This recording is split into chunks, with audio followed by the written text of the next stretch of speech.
Remembering the Fallen with your host, Beau Davidson, starts right now. Welcome to Remembering the Fallen, a Memorial Day weekend special for Real America's Voice. I'm your host, Beau Davidson. Behind me you can see thousands upon thousands of white headstones, each signifying the sacrifice of an American soldier. I'm here at South Florida National Cemetery, which is the final mortal resting place of about 45,000. It is Florida's equivalent of Arlington National Cemetery. And as I survey these solemn graves, which reach as far as the eye can see, you can't help but feel the gravity of sacrifice. Each soldier has their own story, how they grew up, how they joined the military, and ultimately how they died as a result of their bravery. We live in a time when we don't see massive casualties of war.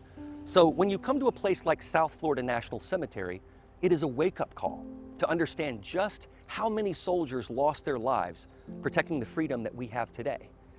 If you've ever been to a Titanic exhibit, oftentimes they will give you a journal that details a particular passenger on the Titanic, their backstory, and ultimately whether they lived or they died.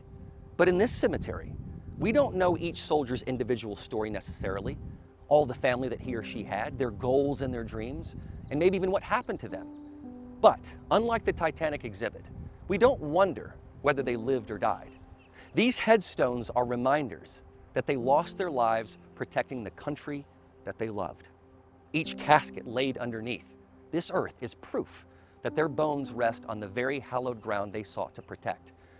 And when you see soldiers salute these graves or caskets, these soldiers understand that their fate could one day be the same. That is the oath that they take. It is a full-time effort to protect this country from enemies foreign and domestic. And surveying this landscape reminds us that freedom has a price. I'm sure you've heard the phrase, freedom isn't free, and that remains true. Today, I will try to take you on a journey regarding the history of Memorial Day, its significance, and I'll speak with guests who will express what the day means to them based on their own unique experiences.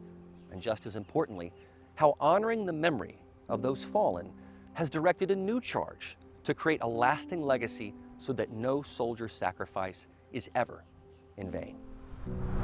The history of Memorial Day is one that bears distinction from Veterans Day. Brevet Lieutenant Colonel Edmund B. Whitman stated in 1868, "That nation which respects and honors its dead shall ever be respected and honored itself." In the aftermath of the Civil War, northern and southern communities began decorating the graves of soldiers on what were known as springtime decoration days. On May 5, 1868, the Grand Army of the Republic, a powerful organization of Union veterans led by Major General John Logan, issued General Orders No. 11, or the Memorial Day Act. This formally established Memorial Day as a decoration day on which the nation would remember its war dead and decorate their graves with flowers. The ladies of Columbus, Georgia, lobbied for a clearly defined Memorial Day on which to place flowers on the graves of Civil War soldiers in 1866, and that seems to be where the first gathering actually was. The ladies' idea came from the fact that their city cemetery was in disarray, and they wanted to set aside a day to be observed and handed down through time as a religious custom of the country to wreathe the graves of the fallen. Their chosen date was April 26, 1866. General Logan was aware of these memorial efforts, and even one of his soldiers recounted a story of a German soldier who described how it was customary to visit cemeteries and place flowers on graves. And it was General Logan's wife, Mary, who visited a southern city's memorial activities that caused her to suggest this idea for her husband, who codified it in his general orders, making it a national responsibility. And while there may be debate about the day's origins and which community was first, it stands to reason that the bigger significance is the fact that so many Americans, Union and Confederate, North and South, black and white, male and female, all wanted to commemorate the dead. However, I do think we have to credit many women for their initiative. The first National Decoration Day took place on May 30th, 1868 at Arlington National Cemetery. That program included remarks by General, Congressman, and future President James Garfield. It featured a recitation of the Gettysburg Address and the Star-Spangled Banner. General Logan's orders stated, quote, "We should guard their graves with sacred vigilance. Let pleasant paths invite the coming and going of reverent visitors and fond mourners.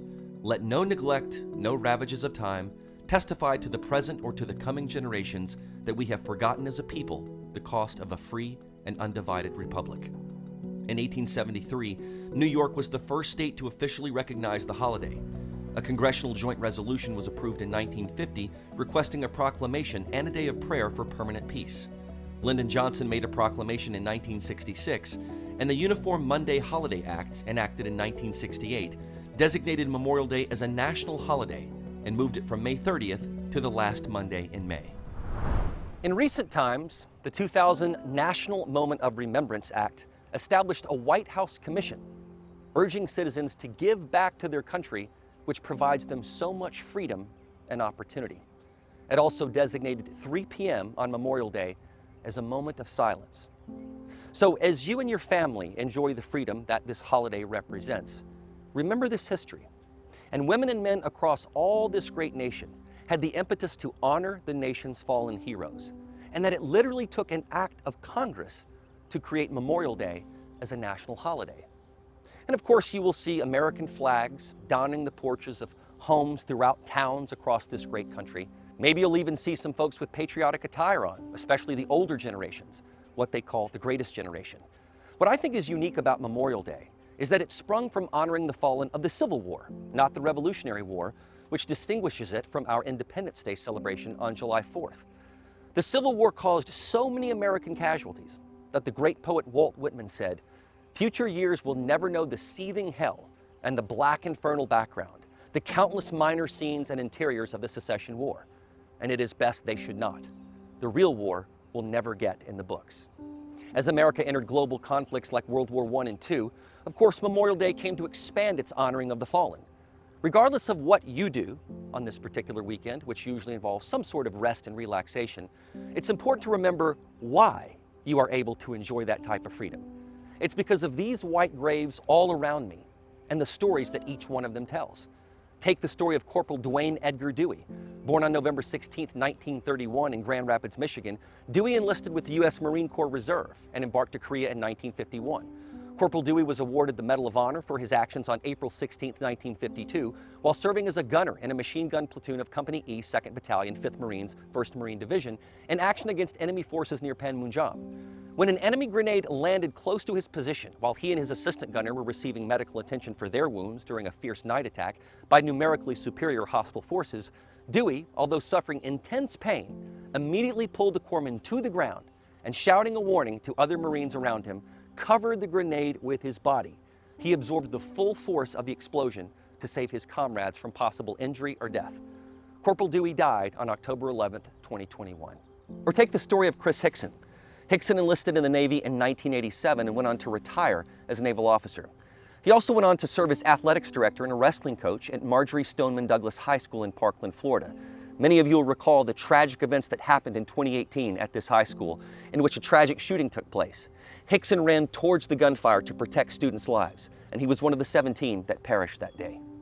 Each story has a chapter in America's history, and also a legacy that involves you and me, because we are both descendants of these soldiers and also grateful recipients of their sacrifice. America's story is an unfolding libretto, but one thing remains constant: it stands for something. That something is liberty. And it's also our greatest export, because other parts of the world now benefit from the sacrifice America has made. No person died in vain. Each sacrifice made the world a better place. Come along with me on this American journey. We'll be right back with our Secretary of Veterans Affairs, Doug Collins.